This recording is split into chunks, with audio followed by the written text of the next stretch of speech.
Now let's now go to the tactical part. Yeah.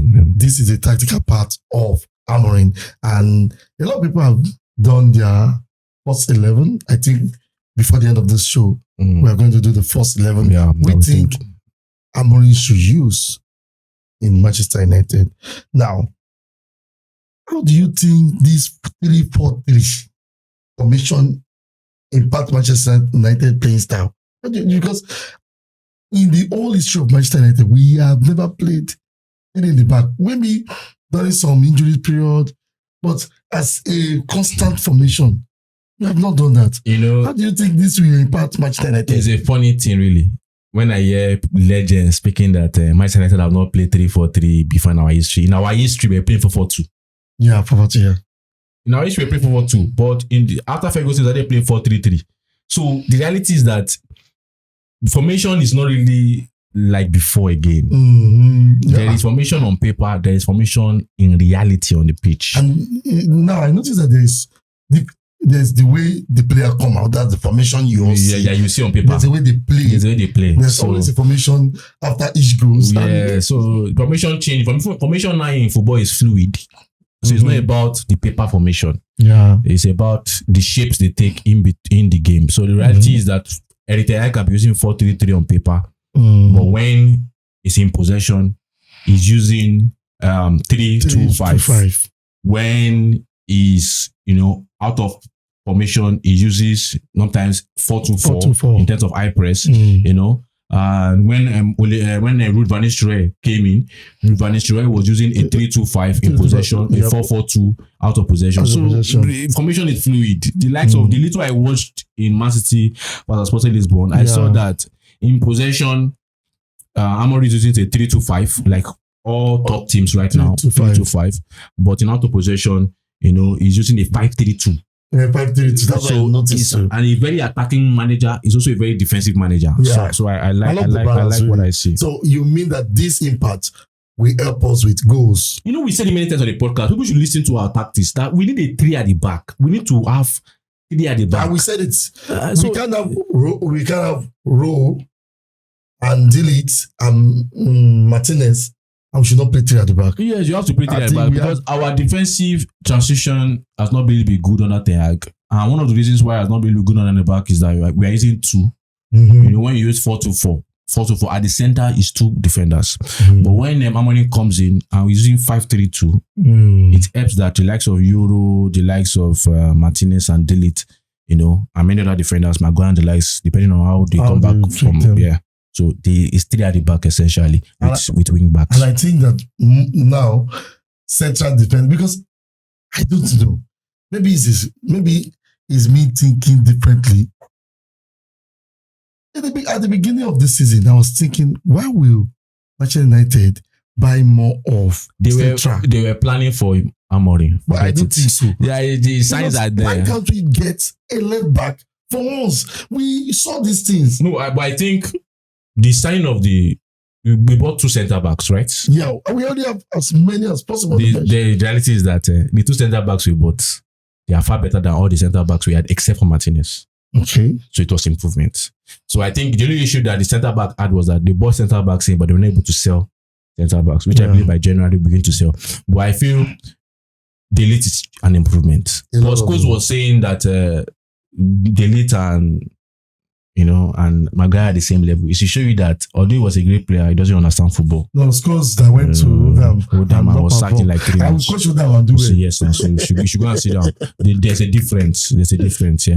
So, and Euro is a generational talent that they could not just miss out on. Which I believe when Euro comes in, will play fantastic football. So, I believe we still need more centre backs because now we're playing 3 at the back. So, you need 5-6 centre backs. Yeah, because of injuries, rotation, the number of tournaments. And I think that would so if you have 3 already, you need to keep. We can still keep Maguire. I'm seeing, I'm thinking Maguire will come good this time. You can keep Maguire, but maybe just try and buy a lot of young centre backs in the academy that can be promoted. I'm seeing Maguire coming good because this type of pattern. Really. I know. Well, this type of pattern, he won't be exposed. He won't be exposed. That's what. Especially when he's playing in the center. Yes, that was used during the World Cup, England World Cup. Yeah, he won't be exposed. He won't be exposed. So I think Maguire will do fine. But also, he won't be exposed also, but his decision making on the ball has to be better. It's not bad. He's good on the ball. He's too limited. He's so afraid. It doesn't matter, but he's good on the ball. I've seen Maguire throw long ball. We can use him. No, we're talking about piercing passes now. Okay. Because the three center backs we have right now that go to start under Amorim that we are thinking, they all have good piercing passes. Yeah. And that's if you are a top defender in today's world and you cannot do piercing pass, what are you doing? Okay, let's go to the next one. Tactically too. Yeah. Let's look at the wingback, because right now I don't think maybe we have just 2 players that can play this wingback role. And only one person can play it well. And only one person can play it well.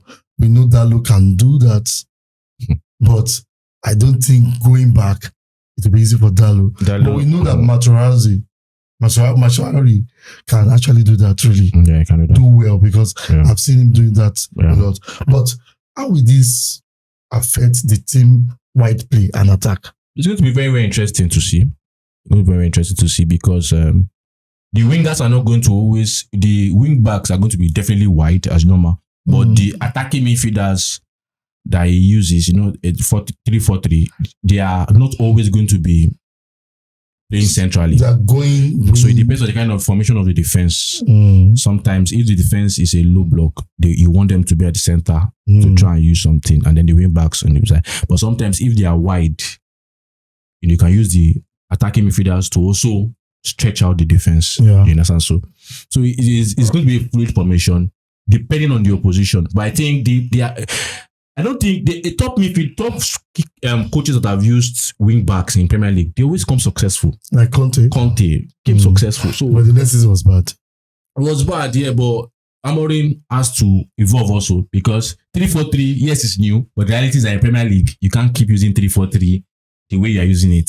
So it might still be 3-4-3, but you have to evolve, because everybody's learning, everybody's learning every way to make sure that. So sometimes you could use a 4-3-3, maybe against lower teams, and have different kind of formations. Sometimes it can be 5-3-2, it can be 4-5-1. Just rotate it and one more thing about this wing back.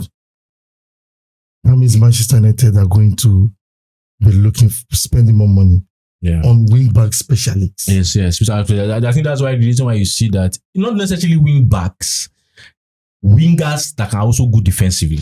That is a lot, because right now, or Amorim, because they will do more, they're going to be going back and forth, and there's there will be no injury. Anthony can actually perform in this system. Yeah, he can do that. But I'm saying that you need more wing backs. Yeah. You can't use 2. Even when you look at sport, you can't use 2. You have 3. It needs like 4 solid. I think even when you look at the Sporting Lisbon team, he always rests and rotates his wing backs a lot, because they are doing a lot of work. A lot of work. But I think wing backs, it's an exciting time really, because the likes of Mazarawi will do very well. Anthony can do well in this system. Because Ahmad cannot play the wing back position. Ahmad cannot.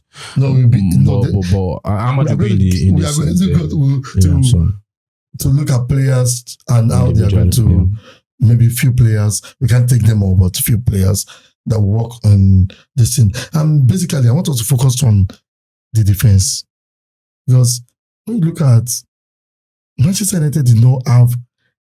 It's not that we have a bad defense play this season. Yeah, his defense is better now. It's not bad, but it's our scoring goals as the problem. But first of all, let's go look at the defense play. Now, if each Manchester United fans, how will they? There's always a space, because there's no 3 at the back. There'll be a space. There'll be space between the winger. When they're attacking, there's space here. And at any point, a team with a good long ball specialist can just throw a long ball into that space. I don't know. The space by the side. There's always a space by the side. When you're attacking, the wing back are going forward.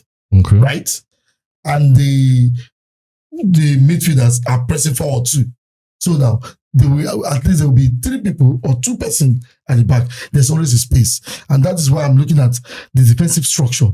Because if they are moving forward, there's always a space at the back. They will surely be. It's perfect, really. I don't think the kind of player Man United have right now. I know we're going to the tactics fully, but it actually is that you are using two midfielders, the four in the center. So even if they play the ball behind the midfield line, the reality is that you need to have two center backs that are by the side, left and right, that can also play left back and right back. And that is what I'm saying. And so, Now, because if you are caught in the play, Premiership is all about trying skills. It's a possession-based system. So they do design in such a way that you cannot easily get caught in transition like that. But also when you look at it, Martinez, for a lot of games this season, has been playing left back. Yeah. So he can really cover the one of Euro's strength, even when we did the player profile, is that he's good in the channel. So I don't think, there's something that we exploit that a lot. But I believe that defensive line is okay to. Now let's now look at the attacking side. Where will the goal come from? The goal can come from the Wingbacks, can come from midfield, can come from anywhere. We are looking at why Ten Hag lost a lot of matches this season is because they are not converting chances. Now it's coming with a system 3-4-3. Can you see that? Yeah. Now our attackers, that means our wingers that are good, have to most of them, or some of them have to be on bench because of the wingback play. The ones that are not good to be on bench because of the wingback play. So where do you think the goals will come from? The issue with Manchester United not scoring goals, it's not that we don't have the players that can score goals. So we have the players that can score goals. It's just that there's not yet a defined routine in attacking. The strikers don't know when the wingers are going to pass the ball. Yeah, but that was the winger system. If you are still going to use 4-2-3-1, they should be expecting, the wingers are going to be flying. No, it's not a system problem. That's what I'm trying to say. It's not a system problem. The problem of not scoring goals is a personal problem. For example, the like of Garnacho takes too much time on the ball. Already, when you take too much time, there are sometimes that a player can be free. Pass the ball. The orientation of most of my United wingers is that they want to score themselves. When they receive the ball, the first objective is themselves. They don't scan the situation. The role of a winger is, first of all, when you receive the ball, scan where your attacker is, where your striker is. See if there's a way you can pass to the striker. See the way they were playing in Sporting Lisbon, Man City under the same Amorim. They scanned Gyökeres. Where is Gyökeres first before they decide what to do with the ball? But Man United wingers, they look at themselves first. What can I do with this ball before I think? So I think one of the work Amorim needs to do in terms of making there to be goals is that speak to your wingers. They must know, they have a clearly defined routine of how you want to attack. Release the ball on time.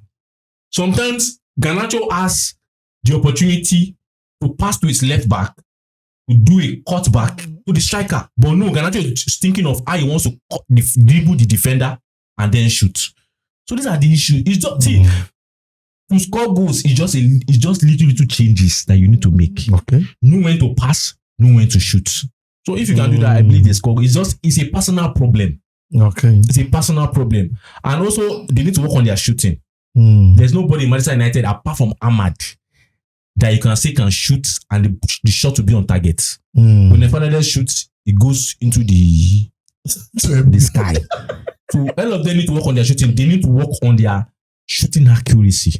I think it's only Ahmad that you can be assured that if you give Ahmad 10 chances cutting from the right hand side, then he will score at least maybe 7 or 6. Okay, before we go to the tactical folly, we know we have spoken about 4-3-4 formation, how it impacts and everything. I want to know what will be the biggest challenge for Amorim.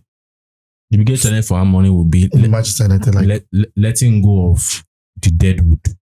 In terms of the deadwood, now when I think they are deadwood, it's the deadwood that Manchester United fans are still in love with.